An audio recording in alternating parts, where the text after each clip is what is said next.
Welcome to rhythm of learning. ഇന്നത്തെ question പേപ്പറിന്റെ ക്ലാസ്സിൽ നമ്മൾ പഠിക്കുന്നത് 26ാമത്തെ ക്വസ്റ്റ്യൻ പേപ്പറാണ്.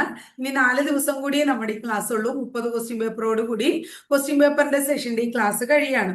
അത് ഈ ക്വസ്റ്റ്യൻ പേപ്പർ 174/2024 എന്ന് പറയുന്ന ക്വസ്റ്റ്യൻ പേപ്പർ കോഡിലുള്ള ക്വസ്റ്റ്യൻ പേപ്പറാണ്. ആലപ്പുഴ, എറണാകുളം, കോഴിക്കോട് തുടങ്ങിയ ജില്ലകളിൽ നടന്ന 2024 LGS ക്വസ്റ്റ്യൻ പേപ്പറാണ് നമ്മൾ പഠിക്കണേ. അപ്പൊ ക്ലാസ്സിലേക്ക് കടന്നാലോ. ഫസ്റ്റ് ക്വസ്റ്റ്യൻ എന്താണ്? ആദ്യത്തെ ക്വസ്റ്റ്യനിൽ പറയണത് ഗുരുവായൂർ സത്യാഗ്രഹം നടന്ന വർഷം എന്നാണ് ഗുരുവായൂർ സത്യാഗ്രഹം നടന്നത്? 1931 ഗുരുവായൂർ സത്യാഗ്രഹം. അടുത്ത ചോദ്യം, ഗാന്ധിജി ഇന്ത്യയിൽ നേതൃത്വപരമായ പങ്കുവഹിച്ച ആദ്യത്തെ സമരം ഏതാണ്? ചമ്പാരൻ സത്യാഗ്രഹമാണ്. ജാലിയൻ വാലാബാഗ് കൂട്ടക്കൊലയ്ക്ക് കാരണമായ നിയമം ഏതാണ്? റൗലറ്റ് നിയമമാണ്. ഹിന്ദുസ്ഥാൻ റിപ്പബ്ലിക്കൻ അസോസിയേഷൻ എന്ന സംഘടനയുമായി ബന്ധം ഇല്ലാത്തത് ആർക്കാണ്? ഉദ്ധം സിംഗിനാണ്. അടുത്തത്, ഇന്ത്യൻ ഭരണഘടനാ പരിഷ്കാരം വരുത്തുന്നത് ചർച്ച ചെയ്യുന്നതിന് വിളിച്ചു ചേർത്തതാണ് വട്ടമേശ സമ്മേളനങ്ങൾ. എല്ലാ വട്ടമേശ സമ്മേളനങ്ങളിലും പങ്കെടുത്ത വ്യക്തിയാണ് ഡോക്ടർ BR അംബേദ്കർ. അടുത്തത് 6ാമത്തെ ചോദ്യം PSC ഡിലീറ്റ് ചെയ്തതാണ്. ഇന്ത്യൻ ഭരണഘടനാ നിയമനിർമ്മാണവുമായി ബന്ധമില്ലാത്തത് ആർക്ക് എന്നാണ് ചോദ്യം. ഇവർക്ക് എല്ലാവർക്കും ബന്ധമുണ്ട് എന്നുള്ളത് കൊണ്ട് അത് ഡിലീറ്റ് ചെയ്യാണ് ചെയ്തത്.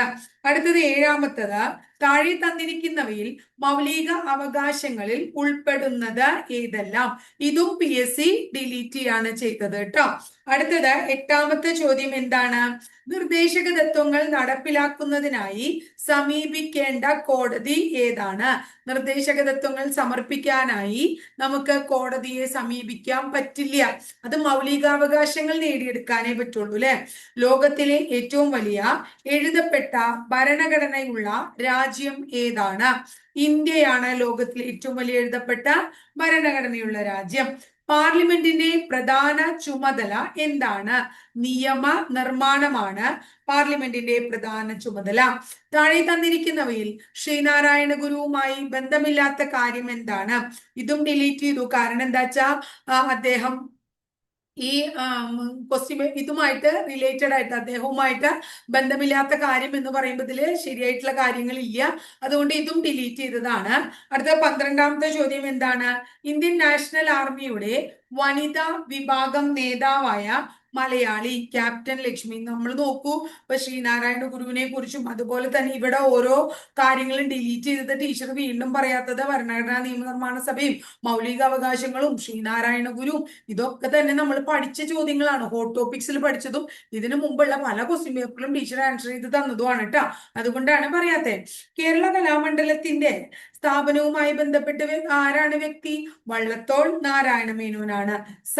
പന്തി ഭോജനം ആര് നടത്തി? വൈകുണ്ഠസ്വാമികൾ നടത്തി. അടുത്തത്, സ്വദേശാഭിമാനി എന്ന പത്രം ആരംഭിച്ചത് വക്കം അബ്ദുൽ ഖാദർ മൗലവിയാണ്. അടുത്തത്, ആദ്യമായി ഫുട്ബോൾ ലോകകപ്പ് കിട്ടിയത് ആദ്യമായിട്ട് ഫുട്ബോൾ ലോകകപ്പ് കിട്ടിയത് ഉറുഗ്വേക്കാണ്. എന്നാൽ ഏറ്റവും കൂടുതൽ തവണ ഫുട്ബോൾ ലോകകപ്പ് കിട്ടിയത് ആർക്കാണ്? ബ്രസീലിനാണ്. ശ്രീലങ്കയിലെ നിലവിലെ പ്രസിഡന്റിന് തൊട്ടു മുമ്പ് പദവിയിൽ ഉണ്ടായിരുന്ന പ്രസിഡന്റ് ആരായിരുന്നു? ആരാണ്? റനിൽ വിക്രം സിൻഹയാണ്. അപ്പോ ശ്രീലങ്കയിലെ ഇപ്പോഴത്തെ പ്രസിഡന്റ് ആരാണ്? ഇദ്ദേഹമാണ് അനുരകുമാര ദിനസായക. അതായത് ഓപ്ഷൻ A ഇപ്പോഴത്തെ പ്രസിഡന്റും ഓപ്ഷൻ C അതിന് മുമ്പുള്ള പ്രസിഡന്റുമാണ്.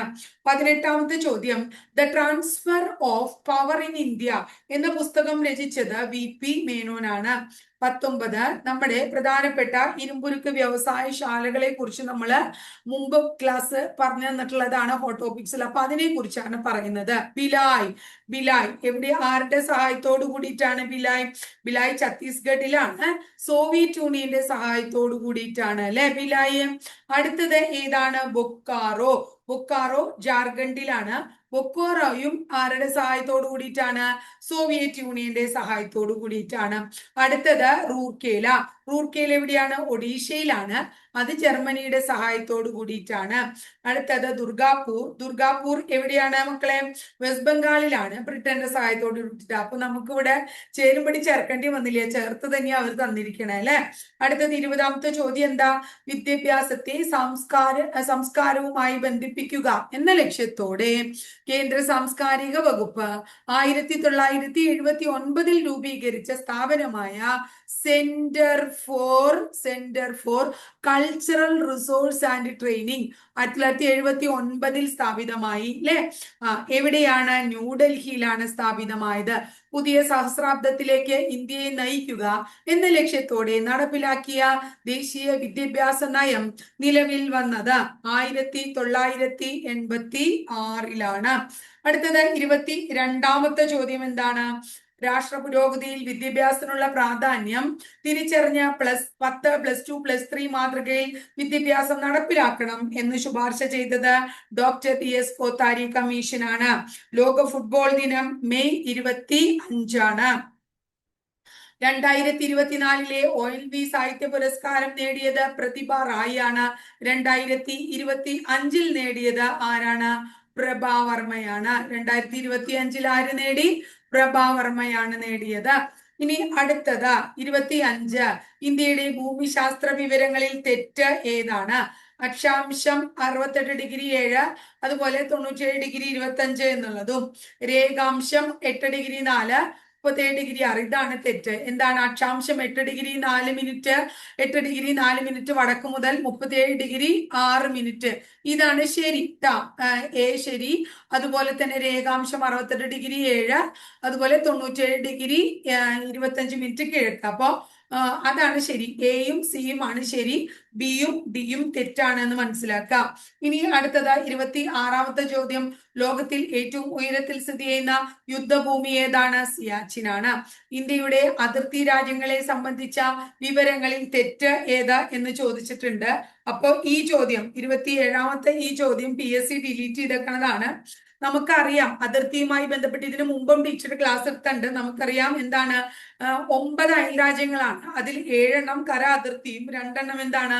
കടലുമായിട്ട് അല്ലെ അതിർത്തി പങ്കിടുന്നതുമാണ്. അപ്പൊ നമ്മളോട് പറയാണ് ഇന്ത്യയുടെ വടക്ക് പടിഞ്ഞാറ് ഭാഗത്ത് കേട്ടോ, വടക്ക് അതുപോലെ തന്നെ പടിഞ്ഞാറ്, വടക്ക് പിന്നെ പടിഞ്ഞാറ്, അങ്ങനെ പറയുകയാണെങ്കിൽ നിങ്ങൾ പറയണം പാകിസ്ഥാൻ, അഫ്ഗാനിസ്ഥാൻ. പാകിസ്ഥാനും അഫ്ഗാനിസ്ഥാനും എന്ന് പറഞ്ഞ എന്താ ടീച്ചർ നിങ്ങൾക്ക്? അതുപോലെ തന്നെ വടക്ക് അതിർത്തി, ഇന്ത്യയുടെ വടക്ക് അതിർത്തി പങ്കിടുന്നത് വടക്ക് പടിഞ്ഞാറ് ഇതാണ്. ഇന്ത്യയുടെ വടക്ക് പടിഞ്ഞാറ് അതിർത്തി പങ്കിടുന്ന രാജ്യങ്ങൾ പാകിസ്ഥാനും അഫ്ഗാനിസ്ഥാനുമാണ്. ഇനി ഇത് കൂടാണ്ട് വടക്ക് ഭാഗത്ത് ചൈന, നേപ്പാൾ, ഭൂട്ടാൻ. വടക്ക് പടിഞ്ഞാറ് പറയുമ്പോൾ വടക്ക് കൃത്യം വടക്ക് ഭാഗത്ത് ചൈന, അതുപോലെ തന്നെ നേപ്പാൾ, അതുപോലെ തന്നെ ഭൂട്ടാൻ. ക്ലിയർ ആയി? ഇനി അടുത്തത് നോക്കിയ ഇന്ത്യയുടെ വടക്ക് കിഴക്ക്, വടക്ക് കിഴക്ക്, അതായത് നോർത്ത് ഈസ്റ്റിൽ കാണുന്നത് ഏതാണ്? ബംഗ്ലാദേശ്, അതുപോലെ തന്നെ മ്യാൻമാർ. ഇതാണ് കേട്ടോ. അതായത് ഇത് വടക്ക് പടിഞ്ഞാറുള്ളത് പാകിസ്ഥാനും അഫ്ഗാനിസ്ഥാനും. വടക്കു ഭാഗത്ത് പറയുമ്പോൾ ചൈന, നേപ്പാൾ, ഭൂട്ടാൻ. വടക്ക് കിഴക്ക് ഭാഗത്ത് പറയുമ്പോൾ ബംഗ്ലാദേശ്, മ്യാൻമാർ. ഈ സംഭവം PSC 27ാമത്തെ ചോദ്യം PSC ഡിലീറ്റ് ചെയ്യാണ് ചെയ്തത് കേട്ടോ. ഇനി അടുത്ത 28 നോക്കിയേ. ഇന്ത്യയുടെ ഭൂപ്രകൃതി സവിശേഷത, അതിൽ ഒറ്റയാനെ കണ്ടെത്താൻ ഏതാണ്? ഹിമാലയ അതിൽ പെടില്ല കേട്ടോ. അടുത്തത് എത്രാമത്തെ? 29. ഇതിലൊക്കെ ഡിലീറ്റഡ് ക്വസ്റ്റ്യൻസാ. ഇന്ത്യയിൽ അനുഭവപ്പെടുന്ന കാലാവസ്ഥയിൽ തെറ്റായ വിവരം 29 ഡിലീറ്റ് ചെയ്തതാണ്. കാലാവസ്ഥ അടുത്ത് തന്നെ ടീച്ചർ ഒരു ക്ലാസ് നിങ്ങൾക്ക് തരാം കേട്ടോ. ഇനി 30ാമത്തെ ചോദ്യം. കേരളത്തിന്റെ ഭൂപ്രകൃതി സവിശേഷതകളിൽ ശരി ഏത് എന്നാണ് ചോദിക്കണേ. അതായത് കേരളത്തിലെ ഭൂപ്രകൃതി അനുസരിച്ച് നമ്മള് ശരിയായിട്ടുള്ളത് ഏത്? അക്ഷാംശം 88°18 അല്ലെ, വടക്ക് മുതൽ 12°48 വടക്ക് വരെ. രേഖാംശം 74°52' കിഴക്ക് മുതൽ 77°22' കിഴക്ക് വരെ. ഭൂപ്രകൃതി അടിസ്ഥാനത്തിൽ മലനാട്, ഇടനാട്, തീരപ്രദേശം എന്നിങ്ങനെ 3ആയി തിരിക്കാം. ഇതൊക്കെ തന്നെ ശരിയാണ് കേട്ടോ, കേരളവുമായി ബന്ധപ്പെട്ട് പറഞ്ഞത്. 31 സൂചനകളിൽ പ്രദേശം തിരിച്ചറിയാം. പശ്ചിമഘട്ടത്തിന്റെ പൂർവ്വഭാഗത്തുള്ള തമിഴ്നാടിനെയും പശ്ചിമ ഭാഗത്തുള്ള കേരളത്തിനെയും യോജിപ്പിക്കുന്ന മലമ്പാത, 40 കിലോമീറ്റർ ഏകദേശ വീതി. ഏറ്റവും താഴ്ന്ന പ്രദേശം തൃശ്ശൂര്. അല്ലെ, ഏതാണെന്നറിയാമോ ഇത്? ഇതിലേതാ ഉത്തരം? ഇത് പാലക്കാട് ചുരമാണ്. പാലക്കാട് ചുരത്തെ കുറിച്ചുള്ള എക്സ്പ്ലനേഷൻ ആണ് നമ്മള് ഇതിൽ പറഞ്ഞത് കേട്ടോ. 32 നീളത്തിന്റെ അടിസ്ഥാനത്തില് അല്ലെ, അത് ഓപ്ഷൻ ശരിയാക്കാനാ പറഞ്ഞേ. ഭാരതപ്പുഴ, പമ്പ, ചാലിയാറ്, കടലുണ്ടി, കല്ലടയാറ്. അതാണ് ഓപ്ഷൻ. ഭാരതപ്പുഴ, പമ്പ, ചാലിയാറ്, കടലുണ്ടി, കല്ലടയാറ് കേട്ടോ. 32. 33-ാമത്തെ ചോദ്യം എന്താ? കേരളത്തിലെ നദികൾ, അതില് ഒറ്റയാനെ കണ്ടെത്താനാണ് പറഞ്ഞേക്കണേ. കേരളത്തിലെ നദികളില് ഏതാണ് ഒറ്റയാൻ വരിക കേരളത്തിലെ നദികളില്? ഇപ്പോ നദികൾ മഞ്ചേശ്വരം പുഴ, ഉപ്പളക്കായൽ, അല്ലെ, എന്താ പറയുന്നത്, അതുപോലെ തന്നെ ഷിറിയ, പിന്നെ നെയ്യാറ്.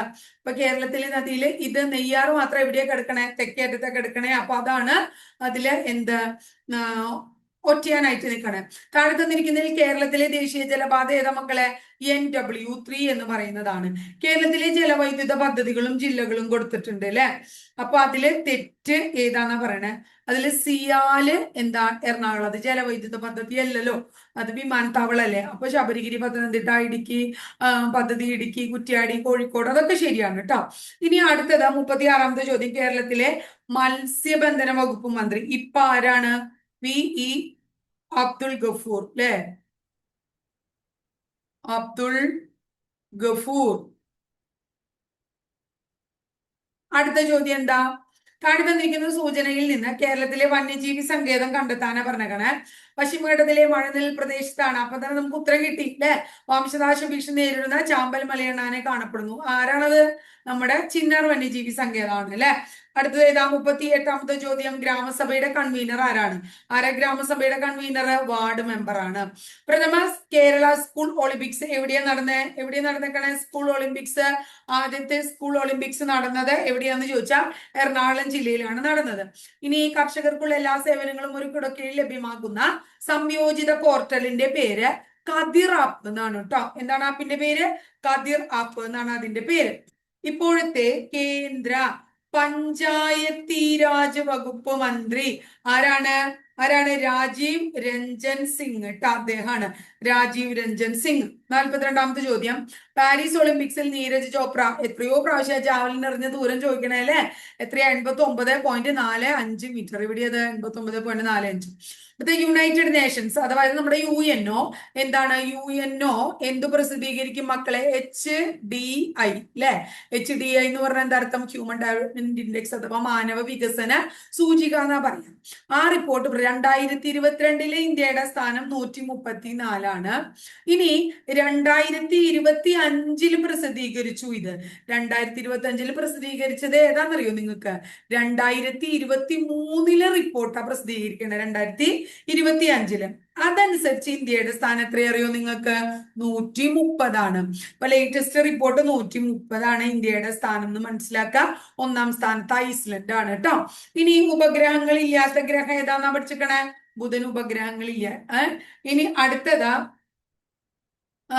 സൽത്തനത്ത് മുഗൾ കാലഘട്ടത്തിൽ പേർഷ്യൻ സംഗീതത്തിന്റെ സ്വാധീന ഫലമായി രൂപപ്പെട്ട സംഗീത ശൈലി അല്ലെ ഏതാണത്? സൽത്തനത്ത് ഹിന്ദുസ്ഥാനി സംഗീതാണ്. ഏതാ? ഹിന്ദുസ്ഥാനി സംഗീതാണ്. ഇന്ത്യൻ ഭരണഘടനയുടെ ആമുഖം കാവ്യാത്മക ശൈലിയിൽ എഴുതിയ വ്യക്തി ആരാണ്? ജവഹർലാൽ നെഹ്റു ട്ടാ. ഇനിയിപ്പോ കാവ്യാത്മകം എന്നൊക്കെ പറയുമ്പോൾ നമ്മൾ വിചാരിക്കും ഇനിയിപ്പോ അത് വേറെ ഉണ്ടാവുമെന്ന്. അങ്ങനെയൊന്നും ഇല്ല, അദ്ദേഹം തന്നെയാണ്. 47-ാമത്തെ ചോദ്യം. എന്നാണ് നമ്മുടെ സാമ്പത്തിക വർഷം? ഏപ്രിൽ 1 മുതൽ മാർച്ച് 31 വരെയാണ്. ഇനി നമുക്ക് എല്ലാവരുടെയും ആവശ്യങ്ങളെ തൃപ്തിപ്പെടുത്താനുള്ള വിഭവമൊക്കെ ഉണ്ട്. എന്നാൽ ഒരാളുടെ പോലും അത്യാഗ്രഹത്തെ നിറവേറ്റാനാവില്ല താനും. ഇത് പറഞ്ഞത് ആരാ? ഗാന്ധിജിയാണ് ഇത് പറഞ്ഞത് എന്ന് മനസ്സിലാക്കാം. 49-ാമത്തെ ചോദ്യം എന്താണ്? ശ്രീലങ്കൻ ക്രിക്കറ്റ് ഇതിഹാസ താരം മുത്തയ്യ മുരളീധരന്റെ ജീവിതം ആസ്പദമാക്കി പുറത്തിറങ്ങിയ ചിത്രത്തിന്റെ പേരെന്താ? 800 എന്നാണ് കേട്ടോ. ലോക അധ്യാപക ദിനം എന്നാണ്? ഒക്ടോബർ മാസം 5-ാം തീയതിയാണ്. ഇന്ത്യയിലെ ആദ്യത്തെ സൗരോർജ വിനോദസഞ്ചാര ബോട്ടിന്റെ പേര് ഇന്ദ്ര എന്നാണ്. ഇനി അടുത്തത് 2024 G20 ഉച്ചകോടിക്ക് അധ്യക്ഷത വഹിക്കുന്നത് ബ്രസീലാണ്. 2025 ആരാണ്? ജോഹന്നാസ് ബർഗ. 2025 ജോഹന്നാസ് ബർഗ് 25 ഏഹ് 2025 ഒരു മിനിറ്റ് കേട്ടോ. ജോഹന്നാസ് ബർഗ് ആണ്. ഇനി 2025 ജോഹന്നാസ് ബർഗ് 2026 മക്കളെ 2026 USA ആണ് കേട്ടോ. 26 USA. ഇതിപ്പോ ഇവിടെ കറണ്ട് ഇല്ല, അതുകൊണ്ടാണ്. കറണ്ട് ഇല്ലാണ്ടാവുമ്പോ എഴുതത്തിരി ബുദ്ധിമുട്ടാ. 2025 ജോഹന്നാസ്ബർഗ്, 26 USA, 25 ബ്രസീൽ കേട്ടോ. ഇനി 53 ഓപ്ഷൻസ് നോക്കിയേ. പ്രസ്താവനകൾ വിലയിരുത്തി താഴെ പറയുന്നവയിൽ നിന്നും ശരിയായ ഉത്തരം കണ്ടെത്താനാ പറയണേ. ഏതാ ശരി? ശുദ്ധരക്തം വഹിക്കുന്ന രക്തക്കുഴലുകളാണ് ശ്വാസകോശ സ്ഥിര. ബി ശരിയാണ്. ഇനി ശുദ്ധരക്തം വഹിക്കുന്ന രക്തക്കുഴലുകളാണ് ശ്വാസകോശ ധമനി. അത് രണ്ടാണ് ശരി. താഴെ പറയുന്നവയിൽ കൊഴുപ്പിൽ ലയിക്കുന്ന വിറ്റാമിൻ, കൊഴുപ്പിൽ ലയിക്കുന്നത് ഏതാണ്? എയും ഡിയും കൊഴുപ്പിൽ ലയിക്കും. കൊഴുപ്പിൽ ലയിക്കുന്നത് എ, ഡി, ഇ, കെ അല്ലെ? അത്രയൊക്കെയാണ് കൊഴുപ്പിൽ ലയിക്കുന്നത്. കൊഴുപ്പിൽ ലയിക്കുന്നത് എ, ഡി, ഇ, കെ. അപ്പൊ എയും ഡിയുമാണ് ശരി. എ ശരിയാണ്. വൈറ്റമിൻ എ, അതുപോലെ തന്നെ വൈറ്റമിൻ ഡി, അത് രണ്ടും ശരിയാണ്. താഴെ പറയുന്നവയിൽ മെച്ചപ്പെട്ട ഇനം പച്ചമുളകിന്റെ പേര് ജ്വാലാമുഖി എന്നൊക്കെ പറയണത് മെച്ചപ്പെട്ട ഇനം പച്ചമുളകുകളാണ്. അതുപോലെ തന്നെ ഫിറമോണിന് ഉദാഹരണം ഏതാണ്? ബോംബിക്കോൾ ആണ് ഫിറമോണിന് ഉദാഹരണം. താഴെ പറയുന്ന ജീവജാലങ്ങളുടെ എക്സിറ്റു സംരക്ഷണത്തിന് ഉദാഹരണം. കഴിഞ്ഞ ക്ലാസ്സിൽ ഇത് ഞാൻ നിങ്ങൾക്ക് പറഞ്ഞിട്ടുണ്ടെന്ന് എന്റെ ഓർമ്മ അല്ലെ? നമ്മൾ ഇതല്ലേ കഴിഞ്ഞ ദിവസമല്ലേ ഇത് പഠിച്ചത്? എക്സിറ്റു ഇൻസിറ്റു ഒക്കെ നമ്മൾ പഠിച്ചത് ഏതാണ്? Botanical garden. നമ്മൾ ഏതിലാ പഠിച്ചത്? ഹോട്ടോപിക്സിന്റെ ക്ലാസ്സിൽ പഠിച്ചു അല്ലെ? ഇനി 58 ചോദ്യത്തില് 58 എന്താ പറയണേ? 2023 വൈദ്യശാസ്ത്രത്തിന് നോബൽ സമ്മാനം ലഭിച്ചത് ഏത് രോഗത്തിനെതിരെയുള്ള വാക്സിൻ കണ്ടെത്തിയതിനാണ്? COVID-19. ഇനി നിപ്പ രോഗത്തിന് കാരണമായിട്ടുള്ള രോഗമാണ് നിപ്പ വൈറസ് അല്ലെ? ധവളപ്രകാശം. ഘടകവർണ്ണങ്ങളായി മാറുന്ന പ്രതിഭാസത്തെ പ്രകീർണനം എന്ന് വിളിക്കുന്നു. ഉറുമ്പ് കടിക്കുമ്പോൾ വേദന തോന്നുന്നത് അവ നമ്മുടെ ശരീരത്തിൽ കുത്തിവെക്കുന്ന ഒരു ആസിഡ് മൂലമാണ്. ആസിഡിന്റെ പേര് ഫോർമിക് ആസിഡ് എന്നാണ്. ഇനി അടുത്തത് താപം പ്രേഷണം ചെയ്യപ്പെടുന്ന രീതികളിൽ പെടാത്തത് ഏതാണ്? വിസരണമാണ്. താഴെ തന്നിരിക്കുന്നവയിൽ പിച്ചളയുടെ ഘടകമായി വരുന്ന ലോഹം ഏതാണ്? സിങ്കാണ്. അടുത്ത ചോദ്യം ഏതാ? പണ്ട് മരുഭൂമിയിലൂടെയും കടലിലൂടെയും സഞ്ചരിച്ചിരുന്ന ആളുകൾ ദിശറിയാൻ ഉപയോഗിച്ചിരുന്ന നക്ഷത്രഗണം ഏത് എന്നാണ് ചോദ്യം. അതിന്റെ ഉത്തരം ഓറിയോൺ എന്നാണ്. ഈ ഓറിയോണിന്റെ പ്രത്യേകത എന്താ അറിയോ? ഓറിയോണിന് വേട്ടക്കാരൻ എന്ന് പറയുന്ന വേറൊരു പേരൊക്കെ ഉണ്ട്. പക്ഷെ ഇത് PSC ഡിലീറ്റ് ചെയ്തു. അതെന്താന്ന് ചോദിച്ചപ്പോ ഒറിജിനൽ പേരില്ലാത്തത് കൊണ്ടാകാം. മൂലകങ്ങളെ ആദ്യമായി വർഗീകരിച്ച ശാസ്ത്രജ്ഞൻ ലാവോസിയാണ് ആദ്യമായി വർഗീകരിച്ചത്. 66 ദക്ഷിണ ധ്രുവത്തിൽ ചന്ദ്രന്റെ ദക്ഷിണ ധ്രുവത്തിൽ ഇറങ്ങിയ ഇന്ത്യയുടെ ചാന്ദ്രവാഹനം ഏതാണ്? ചന്ദ്രയാൻ 3 ആണ്. ചേരുംപടി ചേർക്കാനാ പറഞ്ഞേക്കണേ അല്ലെ? ചേരുംപടി എങ്ങനെയാ ചേർക്കുക? ക്ഷയം അല്ലെ? ക്ഷയം ഏതാണ്? ക്ഷയം മൈക്രോ ബാക്ടീരിയം ട്യൂബർകുലോസിസ്. അതുപോലെ തന്നെ എലിപ്പനി ഏതാ? എലിപ്പനി ലെപ്റ്റോസ്പെറ അല്ലെ? ഇനി അടുത്തത് ഡെങ്കിപ്പനി ഏതാ? ഡെങ്കിപ്പനി വൈറസ്. മലമ്പനി ഏതാ? മലമ്പനി പ്ലാസ്മോഡിയം. ഇങ്ങനെയാണ് ചേരുംപടി ചേർക്കാം. അടുത്തത് 68 മന്ത് പരത്തുന്ന കൊതുക് ക്യൂലക്സ് കൊതുകാണ്. കഴിഞ്ഞ ദിവസം ടീച്ചറ് കൊതുകുകൾ ഷഡ്പദങ്ങൾ പരത്തുന്നത് അതിൽ പ്രധാനപ്പെട്ടത് കൊതുകും മറ്റ് ഷഡ്പദങ്ങളും എടുത്തു പറഞ്ഞിട്ടുണ്ടായിരുന്നു അല്ലേ? ഇനി 69 ചോദ്യം. താഴെ തന്നിരിക്കുന്നവയിൽ വായുവിൽ കൂടി പകരുന്ന രോഗം ഏതാണ്? മീസിൽസ് ആണ്. രക്തത്തിൽ ഹീമോഗ്ലോബിന്റെ നിർമ്മാണത്തിന് ആവശ്യമായ ഘടകം ഏതാണ്? ഇരുമ്പാണ്. ലോകത്തിൽ ആദ്യമായി വാക്സിൻ കണ്ടെത്തിയ ശാസ്ത്രജ്ഞൻ ആരാണ്? ആദ്യമായി വാക്സിൻ കണ്ടെത്തിയ ആള് എഡ്വേർഡ് ജെന്നർ ആണ്. രക്തസമ്മർദ്ദം അളക്കുന്ന ഉപകരണത്തിന്റെ പേര് ഏതാണ്? സിഗ്മോ മാനോമീറ്റർ ആണ് രക്തസമ്മർദ്ദം അളക്കുന്ന ഉപകരണം എന്ന് പറയുന്നത്. ഇനി 73 ചോദ്യം. താഴെ പറയുന്നവയിൽ ശരിയായ പ്രസ്താവന തെരഞ്ഞെടുത്ത് എഴുതാനാണ് പറഞ്ഞിരിക്കുന്നത്. മസ്തിഷ്കത്തിലെ രക്തക്കൊള്ളുകൾ പൊട്ടി രക്തപ്രവാഹം തടസ്സപ്പെടുന്ന അവസ്ഥയാണ് പക്ഷാഘാതം. ശരി. അനിയന്ത്രിതമായ കോശവിഭജനം വഴി കോശങ്ങൾ പെരുകി ഇതര കലകളിലേക്ക് വ്യാപിക്കുന്നതാണ് ക്യാൻസർ. അത് രണ്ടാണ് ശരി. 74 എംഫിസിമ രോഗം ബാധിക്കുന്ന അവയവം ഏതാണ്? ശ്വാസകോശം. 75 കേരളത്തിൽ സർക്കാർ തലത്തിൽ നടപ്പാക്കുന്ന മരണാനന്തര അവയവ കൈമാറ്റ പദ്ധതിയുടെ പേര് മൃതസഞ്ജീവനി. ജീവിതശൈലി രോഗങ്ങൾ നിയന്ത്രിക്കുന്നതിനായി സംസ്ഥാന സർക്കാർ ആരംഭിച്ച പദ്ധതിയുടെ പേര് അമൃതം ആരോഗ്യം എന്നതാണ്. അടുത്തത് ഒളിമ്പിക്സ് മത്സരത്തിൽ ഇന്ത്യൻ ഹോക്കി ടീമിന്റെ ക്യാപ്റ്റൻ ആരായിരുന്നു? ഹർമൻ പ്രീത് സിംഗ്.